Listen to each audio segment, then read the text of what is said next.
Okey, jom kita mulakan. Kali ni kita nak kupal satu bab yang agak ironik dalam sejarah kita.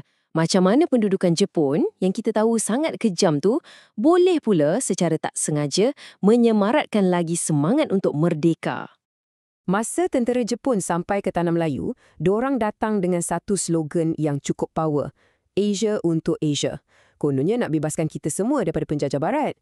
Tapi, betul ke diorang ni pembebas? Atau sebenarnya cuma penjajah baru dengan muka yang lain je?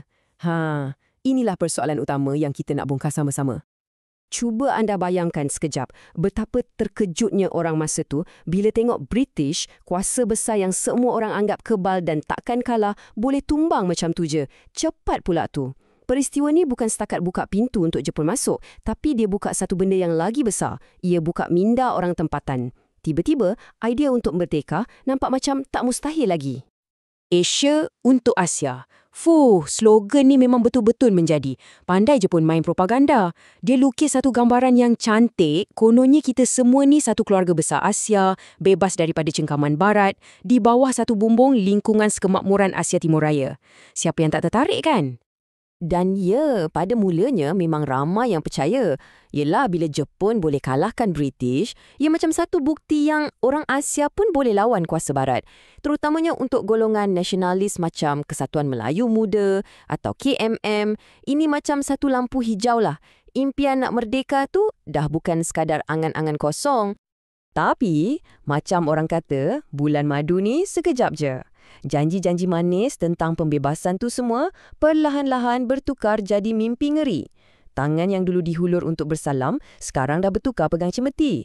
Realiti sebenar yang sangat kejam ni akhirnya mencetuskan satu semangat penentangan yang berbeza. Okey, so, kalau anda berada dalam situasi macam ni, apa anda akan buat? Lawan terang-terang tapi risiko hancur? Atau main ikut rentak dulu untuk capai matlamat yang lebih besar? Inilah dilema yang dihadapi oleh para nasionalis kita masa tu.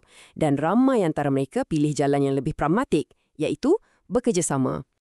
Contoh paling jelas KMM. Bagi mereka, sebuah pertubuhan nasionalis Melayu yang agak radikal masa tu, ini adalah peluang keemasan. Diorang ambil satu risiko yang sangat besar, bekerjasama dengan Jepun untuk halau British. Apa habuannya? Harapannya Jepun akan kotakkan janji untuk bagi kemerdekaan. Strategi dorang nampak macam bijak kan? Tolong Jepun dapatkan pengaruh sikit. Lepas tu guna pengaruh tu untuk tuntut kemerdekaan. Mula-mula nampak macam menjadi ahli-ahli KMM yang kena penjara pun dibebaskan. Tapi, apa yang dorang tak sedar, dorang sebenarnya sedang dipergunakan. Dan di sinilah ceritanya bertukar. Topeng pembebas yang dipakai Jepun tu dah mula retak. Wajah sebenar sebagai penjajah dah mula nampak. Janji-janji manis dulu tu dah jadi racun. Tengok betapa cepatnya semua ni berlaku. Bulan Jun 1942, KMM dengan penuh yakin tuntut kemerdekaan yang Jepun janjikan. Apa Jepun buat? Terus bubarkan KMM. Macam tu je. Pengkhianatan ni sangat cepat, sangat jelas. Mesejnya terang. Jepun datang bukan nak bagi merdeka. Jepun datang nak jadi tuan baru. Sebenarnya, ini satu kesilapan besar pihak Jepun. Tindakan ni langsung tak patahkan semangat para nasionalis. Malah, ia buatkan api perjuangan tu lagi menyala-nyala. Kalau dulu berjuang dalam dewan, sekarang perjuangan tu dah beralih ke dalam hutan, ke lorong-lorong gelap, melalui gerakan bawah tanah. Okey, sementara para nasionalis di Tanah Melayu sibuk berjuang secara senyap-senyap, ada satu benda menarik yang berlaku di seberang sana, di Sarawak dan Sabah. Di sana, tanpa sengaja, Jepun sebenarnya sedang menanam benih untuk pemerintahan sendiri. Macam ni ceritanya. Dulu, jawatan penting macam pegawai daerah ni memang khas untuk pegawai British saja. Orang lain jangan mimpi. Tapi bila Jepun datang, dorang tak cukup pegawai. Nak tak nak, untuk dapatkan sokongan orang tempatan, dorang lantiklah orang Melayu, orang Iban untuk pegang jawatan-jawatan ni. Inilah, buat pertama kalinya, orang tempatan dapat merasa pegang kuasa pentadbiran yang sebenar. Nampak tak ironinya kat situ? Niat Jepun cuma satu, nak senangkan kerja pentadbiran dorang. Tapi, tanpa dorang sedar, dorang dah macam buka satu sekolah pentadbiran percuma untuk bakal-bakal pemimpin di Sarawak dan Sabah. Pengalaman yang dorang dapat ni memang tak ternilai harganya.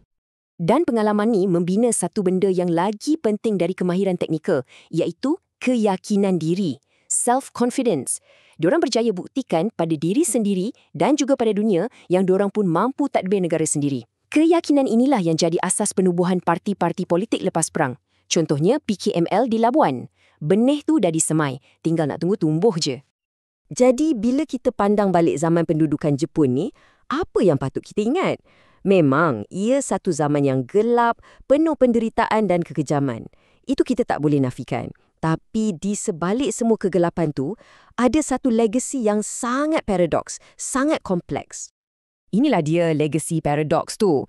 Ibarat burung phoenix yang lahir semula dari abu, semangat kebangsaan kita sebenarnya bangkit dari kemusnahan zaman Jepun.